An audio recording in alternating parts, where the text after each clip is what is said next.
Hey guys, it is Hannah from Communication Wise, and I am really excited to tell you about a coaching conversation I had yesterday. And of course, because of confidentiality, I have to change the names, but this is a really good one, and I hope it is very helpful for you because we are all in sort of, similar situations at different times, but it is very relatable. So this is what happens. This is about my friend Kyle, who was recently hired at a small company as the salesperson.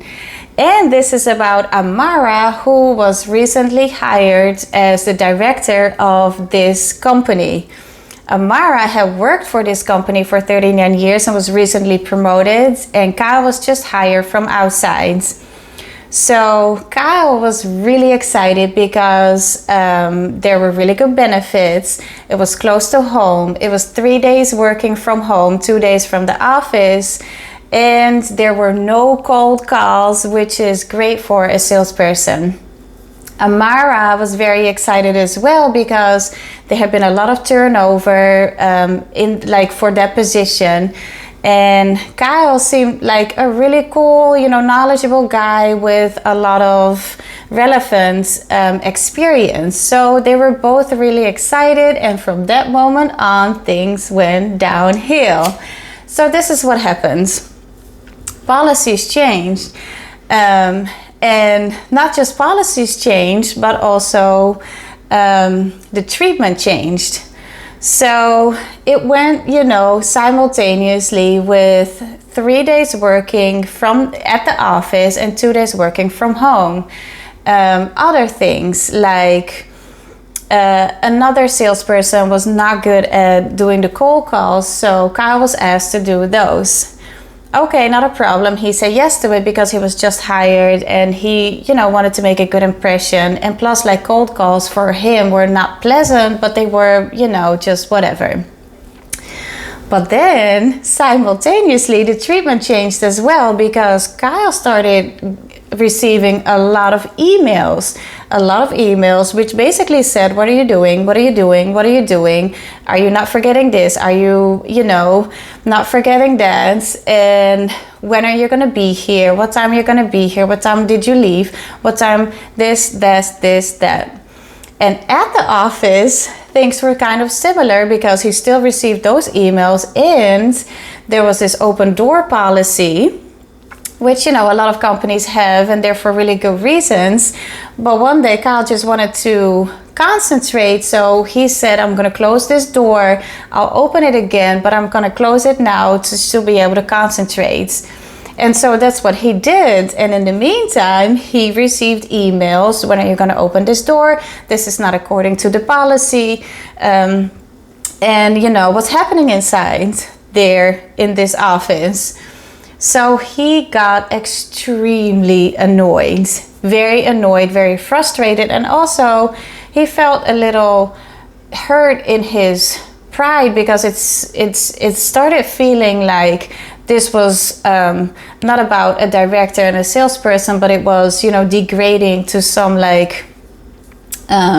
relationship that was starting to hurt his pride. So he said, what do I do with this crazy, untrusting OCD boss? So I said, first of all, what is helpful for you to do is track back the actual observations. What did actually happen? Well, there's a couple things, right? There is the change in the 3 to 2 days. There is the emails and the amount of emails. There's that. And so I said, it is not Amara's actions. It is what you are feeling. It is how you're feeling about those actions. And there's a step in between the actions, the observations of the actions of that behavior, and what you're feeling. And that is, what are you telling yourself about those actions? Because this is what we do. Somebody does something and we are going to decide in our heads without us knowing it why they did what they did, why they are doing what they are doing. And so we add a meaning to it. We have a conclusion about this even before we check this. So that's what we do. And in this moment, we add a judgment. Is this fair or unfair? Is this right or wrong? Well, obviously this is wrong and unfair in Kyle's eyes. And he asked me, what do I do about it? So I said, okay, track back what you actually observed. And instead of the fair, unfair, right, wrong, and why she did that, tell yourself the rest of the story, because this is not the Amara story. This is the Amara and Kyle story. There are behaviors that you have, there's actions that you have that drive her behavior.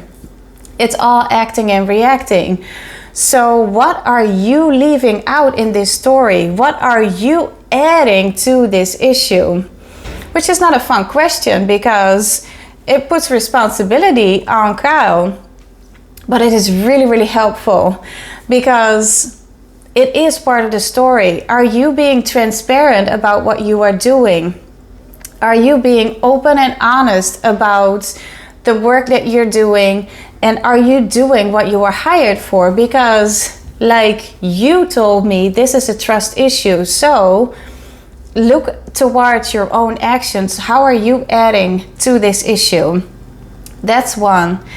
And so the other one is tell the rest of Amara's story. So tell the rest of your story. Make yourself from a victim into playing an active role in it. And the other one is removing Amara from being a villain. Just put her outside of this issue and put a blank person in. Why would a decent, reasonable and rational human being do what she is doing? And so by taking out this person, putting in a blank person, it is really helpful for you to, tell the rest of this story. And the other thing is what I always tell you guys, and what I really believe in is ask yourself, what do I want? What do I want for me? What do I want for her? And what do I want for the relationship? And once you figure that out, your actual, what actually you want, instead of, I want her to change this and I want her to go back and I want her. No, what do you really want? Like in the bigger picture, in the longer term, what do you want? What do you want for her? What do you want for the relationship? And what do you want for yourself? And how would I act if I wanted all that? And so basically, in a nutshell, I told Kyle to ground himself, to go from I am feeling this because she did this, to track back to the real actions. What actually happened? What did you tell yourself about those actions? What is the rest of the story? How are you adding to this issue? And taking out the villain, put in a blank person, and why would a person do that? Adding with what do I want for myself long term? What do I want for the other? And what do I want for the relationship? So with these questions that you're asking yourself when you haven't even told her anything or brought up the issue, you are grounding yourself. You are making this more from a one-sided, conclusion to more going to the middle of what actually is going on without having addressed this issue, because you have grounded yourself and now you're more ready to start this conversation, which is up to you, whether you want to do that or not. But I said things change, policies change, people change, that's fine, but let's then change in a really helpful manner. And that's going to work out for you. That's going to work out for her. That's going to work out for the relationship. However, this is going to be. So I'm hoping this is helpful. Let me know, subscribe, do whatever you want to do. Ask me questions. And I am thanking you for watching, and I'll see you next time. Bye.